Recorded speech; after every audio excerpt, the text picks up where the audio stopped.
안녕하세요. 직장인 투자자 이프로입니다. 최근 SVB가 파산하고 크레딧 스위스 또한 UBS에 인수되는 등 전 세계 은행들이 투자자들의 관심을 한몸에 받고 있습니다. 다행히 이번 사태는 정부와 연준이 빠르게 대처하면서 시스템 리스크로 번지지 않고 마무리되는 모습입니다. 우리나라 은행주도 역시 이번 사태의 영향을 받아서 최근에 많이 급락한 상태인데요. 위기 뒤에 기회가 온다는 말이 있듯이 지금 이 시점에서 배당 투자 개념으로 접근할 만한 금융주를 찾아봤습니다. 오늘 영상에서 다뤄볼 기업은 KB금융입니다. 2022년 경영 실적과 함께 예상 배당금을 확인해보고 2023년 1,000만 원을 투자하게 될 경우 얼마의 배당금을 받을 수 있는지 확인해 보겠습니다.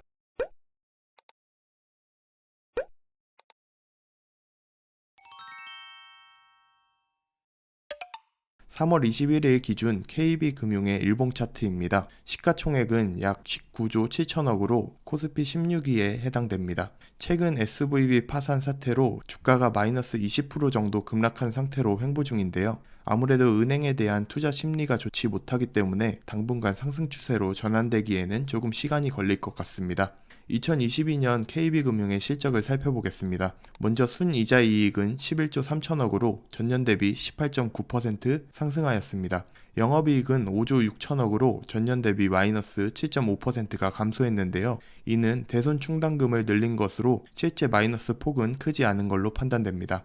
당기순이익은 4조 4천억으로 전년 대비 0.1% 소폭 상승하였습니다. 최근 금리가 가파르게 오르면서 현금의 가치가 상승한 효과 덕에 좋은 실적을 보여주고 있는 KB금융입니다. 최근 들어 국내 상장 기업들에게 주주 환원을 요구하는 목소리가 커지면서 은행주 역시 투자자들의 니즈를 충족시키기 위해 주주 환원 정책에 적극적인 모습을 보여주고 있습니다. 지난달 KB금융은 주주 환원율 33%로 전년 대비 7% 높이겠다고 발표하며 배당 성향은 26% 수준이지만 자사주 소각 7%를 통해 주주 환원을 늘리겠다라고 발표했습니다. 말로만 끝내는 것이 아니라 실제로 KB금융의 배당금은 꾸준히 상승하는 모습을 보여주고 있는데요. 18년도에 1920원, 19년도에 2210원, 20년도에 1770원, 21년도에 2940원, 22년도에 2950원으로 코로나 시기에 정부 규제로 배당 성향을 축소하는 경우를 제외하곤 계속해서 배당금이 증가하고 있습니다.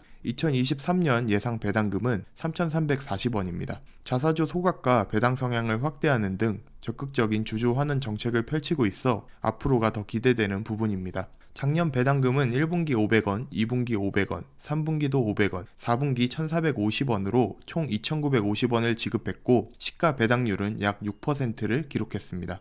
2023년 KB금융의 예상 배당금은 현재 주가 48,550원 기준으로 주당 배당금 3,340원, 시가 배당률 약 6.8%를 지급할 것으로 예상됩니다. 배당 성향은 약 28%로 분기 배당을 실시하고 있습니다. 그렇다면 KB금융에 1,000만 원을 투자할 경우 받게 될 배당금은 얼마일까요? 3월 21일 기준 시가 배당률 6.8%를 적용하여 1,000만 원을 투자할 경우 받을 예상 배당금을 계산해보면 세전 약 68만 원, 배당소득세 15.4%를 제외하면 총 57만 원의 배당금을 받을 수 있습니다. 제가 KB금융을 배당 투자의 목적으로 좋게 보는 이유는 은행주 중에서 시가총액이 가장 크고 주당 배당금과 시가 배당률이 높다는 장점도 있지만 분기 배당을 실시한다는 점이 더 큰 메리트인데요. 우리나라 대형 은행주를 비교해보면 분기 배당을 실시하는 은행은 KB금융과 신한지주 두 기업뿐입니다.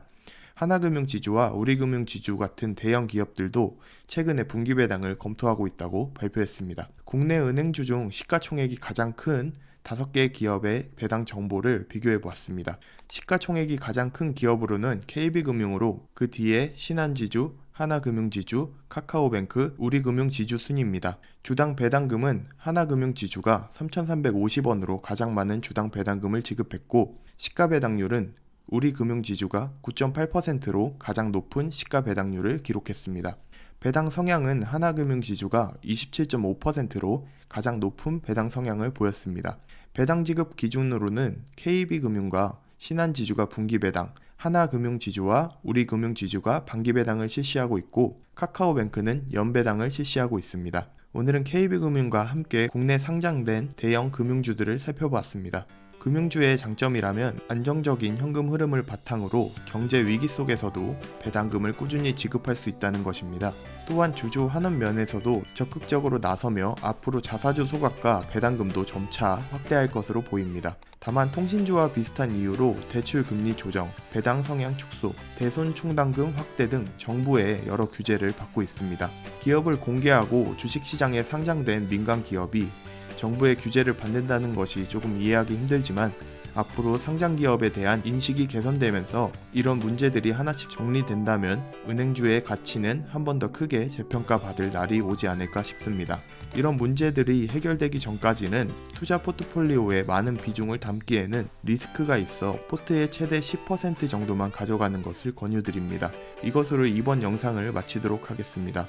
직장인 투자자 2%였습니다. 감사합니다.